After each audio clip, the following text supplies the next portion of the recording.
So this is Ted Cruz. He's on one of the weekend shows. So yesterday I was looking at all the weekend shows. That's how I came across this. This is his input. Making sacrifice for the squad, bro. making sacrifice for the squad, but let's continue. Yeah. My ears perk up anytime they use the word Marxist on Fox News. Yeah. So my ears perked up on that. And I just want to play this little 90-second. It's not really a major segment. It's just something I thought would be funny to show you. My view is real simple.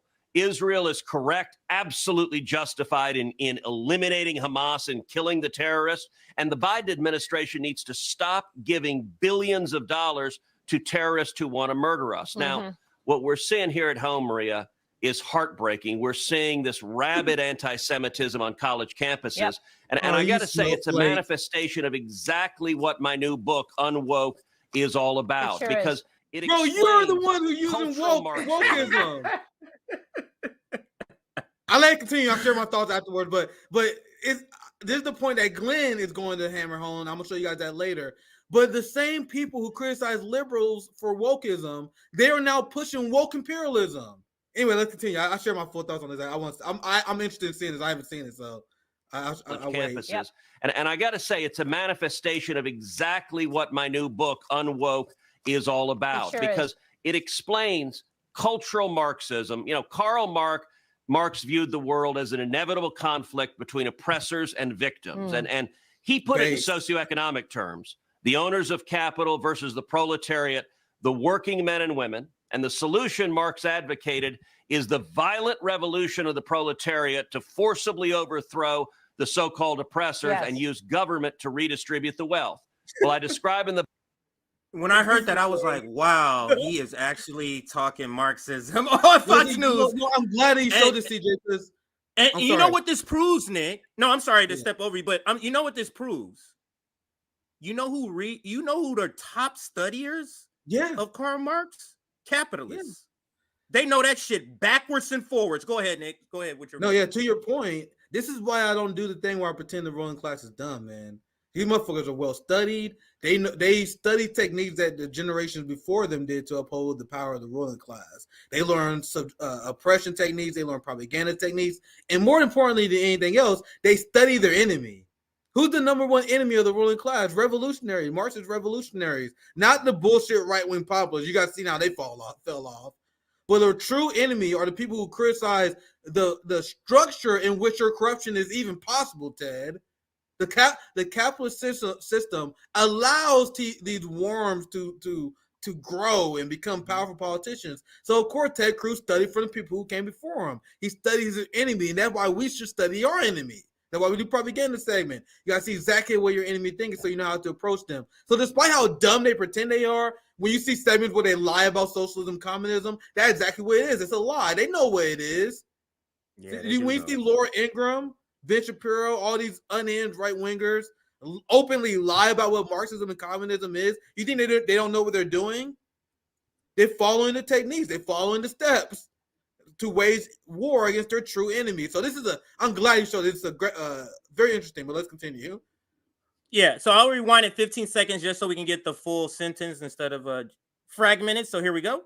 Of capital versus the proletariat, the working men and women. And the solution Marx advocated is the violent revolution of the proletariat to forcibly overthrow the so-called oppressors and use government to redistribute the wealth. Well, I describe in the book on Woke how the Marxists in the 60s and 70s began infiltrating universities. It began mutating. I'm sorry, but real quick. I got to say, there are a lot of just... it's hard. It's only 90 seconds, but it's hard. Go ahead. Are there any conservatives out there that are principled? Are there any rednecks that is watching this and they hear what Ted Cruz say and they like, man, that sounds like the goddamn Second Amendment to me. I thought you guys was all about rising up against a corrupt government. So the whole time Ted Cruz was speaking there, I'm like, yeah, that's exactly what we want. Like he actually not strawmanning us here. That's exactly what we want. We want a revolution. Shouldn't you guys be for this? Like I'm talking about the poor white working class person who you guys tell us that we should be so connected with too. And I have a lot of class solidarity with these people. But when they hear this part, why aren't they like, damn, I thought Marx was bad. Apparently Marx understands the American dream and Second Amendment.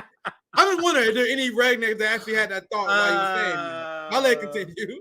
Because to your point, if you're listening to that, because he gave it very basic, one sentence sort of description. The world is separated between oppressed and oppressors. And how did he put it? He put it in economic terms, owners and workers. Yeah. Like he is helping to simplify what Marxism is. It's like owners and workers, and we're being oppressed. You mean to tell me that workers don't feel oppressed? You're not seeing all the strikes that's happening, Nick? So absolutely, there has to be. I have such belief in humanity, Nick, even in our white working class who sometimes vote for Donald Trump. I have to believe, because the working part is the same. Forget all the the culture warriors, the culture war stuff.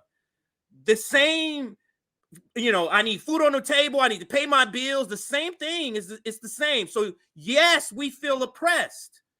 Ted Cruz, and they'll be like, wait a minute, who is this Marx that got a based ass freaking analysis of my life right now? They think Marx is about control. Like, isn't what he described the exact opposite of what you think it is? That's a call for liberation.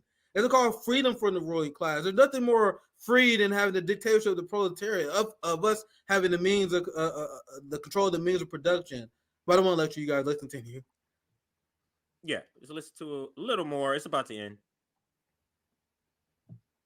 Plain Jane liberals across the country that are wondering, why is the left right now between the squad and universities so viciously anti-Semitic?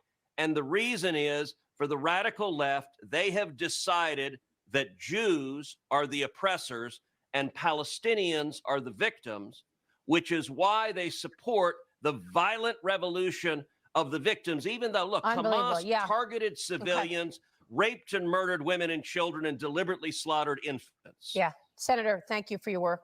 It almost felt like she wanted to get him out of here the whole time. Right there. It almost felt like she wanted to get him out of here. But you hear the nonsense that he's spreading. And it's now, understand, he's on a book tour. That's why they're even getting in these interviews with him to ask him these questions. He's on a book tour. The name of his book is something like The Unwoke. He's capitalizing on, he's a culture warrior. So he's capitalizing on that. But I had to show you this clip because it indicates, again, like what we already said, these people know exactly. This speaks to now. Now, do you think Cop City is just a happenstance? Yep. Do you think Cop City is just a happenstance when they're telling you they know exactly the progression of this? People are going to get fed up and there's going to be a violent revolution and they're preparing for it.